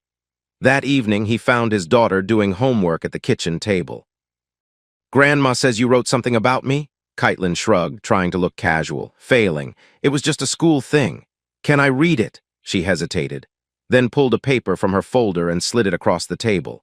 Richard read, Someone I Admire by Caitlin Brennan, age 11. My dad is the strongest person I know. Not because he lifts heavy things, even though he does. He's a mechanic and he works on cars all day. He's strong because when bad things happened to our family, he didn't give up. 3 years ago, my mom got really sick. She was in the hospital for a long time. Some people said mean things about her. Some people said my dad should leave. But he didn't. He worked every day. He took care of me and my sister. He visited my mom every single day when she was sick, even though it made him sad. Some people think strong means never getting hurt. I think strong means getting hurt and still getting up. My dad gets up every day, even when it's hard, even when he's tired, even when things aren't fair. My mom is better now. She's home with us. Our family isn't perfect, but we're together. And we're together because my dad refused to give up. When I grow up, I want to be like him. Not a mechanic, sorry dad, but someone who keeps going even when things are hard. Someone who loves people even when they make mistakes. Someone strong. That's why I admire my father. Richard set the paper down. His eyes were wet. It's not that good, Caitlin said quickly. Mrs. Rodriguez said I could revise it if... It's perfect, Richard said, his voice cracked. It's absolutely perfect. Caitlin smiled, a real smile, the kind he hadn't seen enough of in the past 3 years. I meant it, Dad, every word. Julia appeared in the doorway. She'd been listening, tears on her cheeks. Richard looked at his daughter, his wife. This kitchen where they'd fought and cried and broken and somehow impossibly began to heal. I love you, he said, both of you so much. We know, Dad. Caitlin rolled her eyes, but she was still smiling. Can we have pizza for dinner? I'm starving. Life moved forward. Sometimes that was enough. Summer 2015, the hardest part of recovery wasn't physical. It was the intimacy. The space between them in bed, the careful way they touched or didn't touch, the elephant in every room. How do you rebuild a physical relationship after everything that had happened? They'd been seeing a couples therapist since January, working through it, slowly.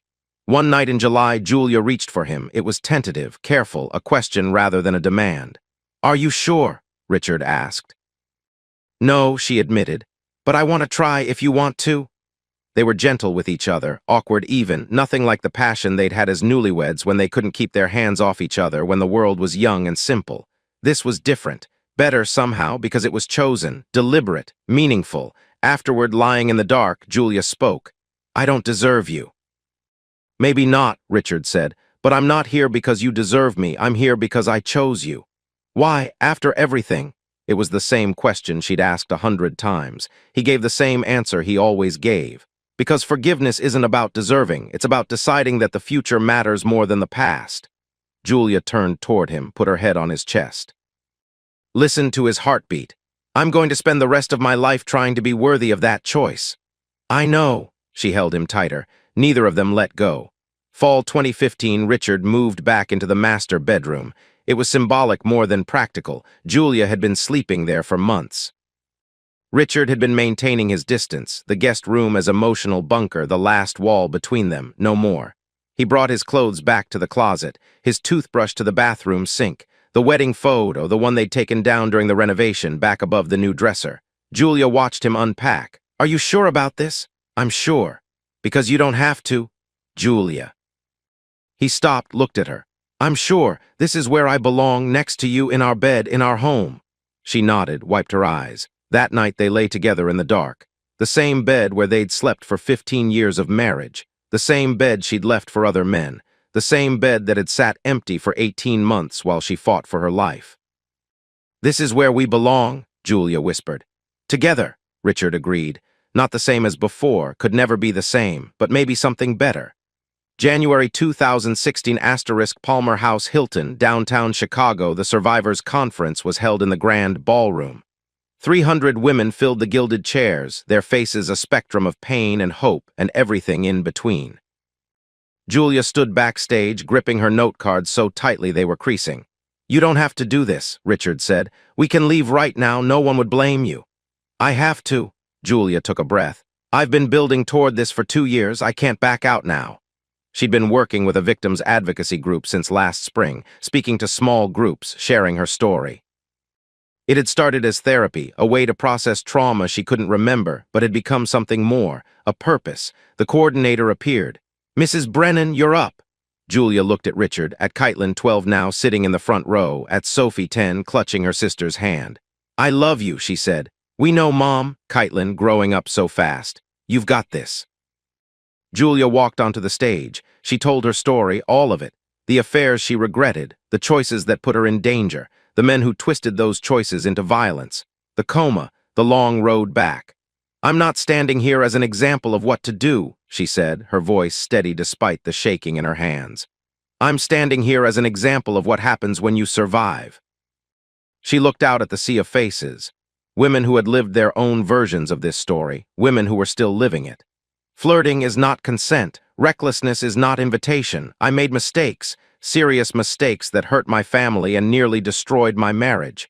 But what those men did to me was a crime. My mistakes don't give anyone the right to violate my body, to leave me for dead. To turn me into a statistic. She paused, gathered herself. I don't remember the assault. The trauma and the drugs took those memories from me. Maybe that's a blessing. Maybe my brain was protecting me from something I couldn't survive remembering. But even without the memory, I carry what happened. In my body, in my marriage, in my children's eyes when they look at me. Her voice cracked. She let it. If you're sitting in this room today carrying your own version of this story, seen or unseen, remembered or forgotten, I want you to know you are not alone. What happened to you was not your fault. And survival isn't weakness. Survival is the bravest thing any of us can do. Standing ovation. 300 women on their feet, applauding not because her story was inspiring, but because it was true.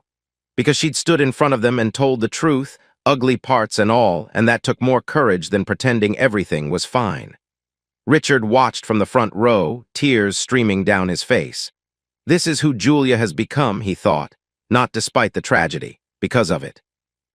Afterward, a young woman approached Julia, 25 maybe, dark hair, eyes that had seen too much. Mrs. Brennan, can I talk to you for a minute? Julia nodded. Of course. I was assaulted last year at a party. I've never told anyone, not my boyfriend, not my parents, not the police. Her voice trembled. I convinced myself it didn't really happen, that I was drunk. That I was asking for it. Julia took her hands. You weren't asking for it. No one asks for that, ever. But no buts. What happened to you was not your fault. You have nothing to be ashamed of, and you don't have to carry it alone. The young woman started crying. Julia pulled her into a hug. They talked for an hour. Julia gave her contact information for counseling resources, for support groups, for legal aid. She listened without judging. offered hope without promising miracles. When the young woman left, still broken but maybe a little less alone, Julia found Richard waiting by the door. "Ready to go home?" he asked. "Yeah." She leaned into him, exhausted but satisfied. "I'm ready." Spring 2016, Richard sat in the backyard at dusk, watching fireflies emerge from the grass, beer in hand. Chicago's summer settling over the city like a warm blanket, the smell of grilled burgers and fresh-cut lawns. Inside, the girls were doing homework. Julia was cooking dinner, something she'd relearned slowly, carefully, burning more things than she'd admit. 5 years. 5 years since that terrible night. Pain, rage, grief, the slow, grinding work of forgiveness, was it worth it? He used to ask himself that question constantly, in the hospital chapel at 3 a.m., in the courthouse hallways, in the empty bed where his wife should have been. He didn't ask anymore. The back door opened. Julia appeared, silhouetted against the kitchen light. "Dinner's ready." Richard looked at her, this woman who had broken his heart more times than he could count. This woman who had nearly died. This woman who had fought her way back from the darkness and emerged, somehow, as someone better than she'd been before. "I love you," he said. She smiled, not the dazzling smile of the girl he'd married, something deeper, more earned. "I love you too. Now come inside before Sophie eats all the mashed potatoes." He followed her into the warm light of home. Summer 2017, Caitlin asked to speak with them privately. 13 now, serious, sharp, too smart for her own good. They sat in the living room, Julia on the couch, Richard in the armchair, Caitlin standing like she was presenting a book report. "I know everything now," she said. "About what happened before Mom got hurt." Richard and Julia exchanged a look. "What do you mean, sweetie?" Julia asked carefully. "I read some of the old articles online and I talked to Grandma Catherine about it." Caitlin's jaw was tight. "I know about the affairs, about Mason and Derek, about what Mom was doing before that night." Silence. "I have questions." Richard leaned forward. "Okay." "What do you want to know?" Caitlin looked at her father. "Why didn't you leave her when you found out before everything else happened?" Richard thought about how to answer. "I was going to," he said honestly. "I had decided I was done, and then something terrible happened and I realized that the person I wanted to punish was also the person I couldn't live without." "So you stayed because you felt sorry for her?" "No, I stayed because I loved her. Even when I hated what she'd done, I loved her." Caitlin processed this. "Sometimes love and anger exist at the same time." "Exactly." She turned to Julia. "And Mom, you really don't remember any of it?" Julia shook her head. "No, the doctors say I probably never will. The trauma erased those months completely." "So how can you be sorry for something you don't remember doing?" Julia reached for her daughter's hand. Caitlin let her take it. "I can't remember the actions, but I know who I was. I know the patterns. I know I was selfish and reckless and willing to hurt the people who loved me most. And even if I can't remember the specific choices, I know I made them. That's on me. And I've spent every day since I woke up trying to be better, trying to be the mother you deserve." Caitlin was quiet for a long moment. Then, "I think I understand. You both changed. You became people who deserved each other." Remarkably insightful for 13. Richard smiled despite himself. "Where'd you get so wise?" Caitlin shrugged. "Good parents." Fall 2017, Julia decided to write a letter. Not a confrontation. Not a prison visit. Those weren't allowed for victims anyway. Just a letter to be submitted to the parole board when Mason Wells became eligible for a hearing in 2027. She sat at the kitchen table, pen in hand, staring at the blank paper. "I don't know what to say," she admitted to Richard, who was making coffee nearby. "Say what you feel." "I don't know what I feel. I don't remember him. He's just a name, a monster in a story I can't recall." "Then tell him that." Julia thought about it, then started writing. "Mason Wells, I don't remember you. The drugs you gave me, combined with the stroke, erased you completely from my memory. I don't remember your face, your voice. What you did to me in that hotel room. But I know what you did. I've read the reports, seen the evidence, lived with the consequences every day for 5 years. I'm not writing to ask for an apology. I know you don't have one to give. Men like you don't apologize, you justify, you minimize. You blame your victims for being in the wrong place, wearing the wrong clothes, making the wrong choices. I'm writing to tell you that you failed. You tried to destroy me and my family, and you failed. My husband is still my husband. My daughters are healthy and happy. I've rebuilt my life from the wreckage you left. I don't forgive you. I never will, but you're irrelevant to me now." You're just a man in a cage who's going to spend the best years of his life surrounded by concrete and razor wire. I'm going to live a full life, surrounded by people who love me, watching my daughters grow up, growing old with the man I married. You get none of that. That's your punishment, not the prison cell. The knowledge that you failed to destroy what you tried to destroy. That I won, I don't need anything from you. Not an apology, not an explanation, not even acknowledgement that you received this letter. I just wanted you to know you lost. Julia Brennan, she sealed the envelope, addressed it to the parole board. That night she slept more peacefully than she had in years. How do you feel? Richard asked the next morning. Free, Julia said. I feel free. December 2017, Christmas morning, the tree was overloaded with ornaments. 23 years of accumulated memories. Caitlin's macaroni angel from first grade, Sophie's glitter-covered star, our first Christmas ornament from 1994. Sophie, 12 now, documented everything on her new phone. Caitlin, 14, pretended to be too cool for excitement but kept sneaking looks at the wrapped box she suspected contained concert tickets.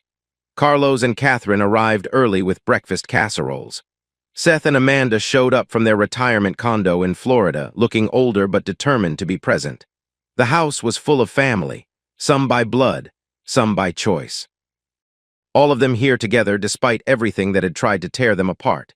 Julia stood at the stove making cinnamon rolls from scratch, something she'd relearned over the past year, something that made the house smell like home. Richard watched from the kitchen doorway, the chaos, the noise, the life. Julia caught his eye across the room, mouthed, I love you. He mouthed back, I know. Their Star Wars joke. From their first movie date at 16. Some things never changed. Later, after presents were opened and grandparents were napping and the girls were testing their new gadgets, Julia and Richard slipped outside to the back porch. Snow was falling gently.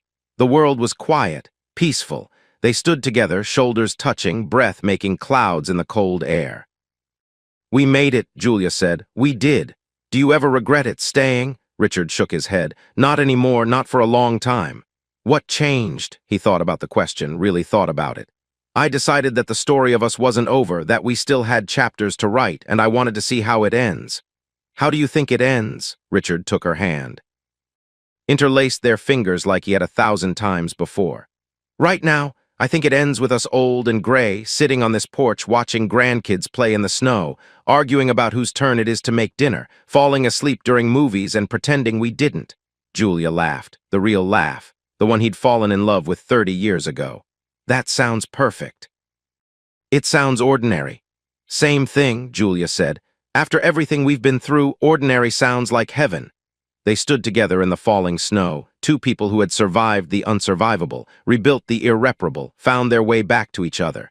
It wasn't a fairy tale. Fairy tales didn't have scars. Fairy tales didn't involve therapists and physical rehabilitation and learning to trust again. But it was real. It was theirs. And that was enough.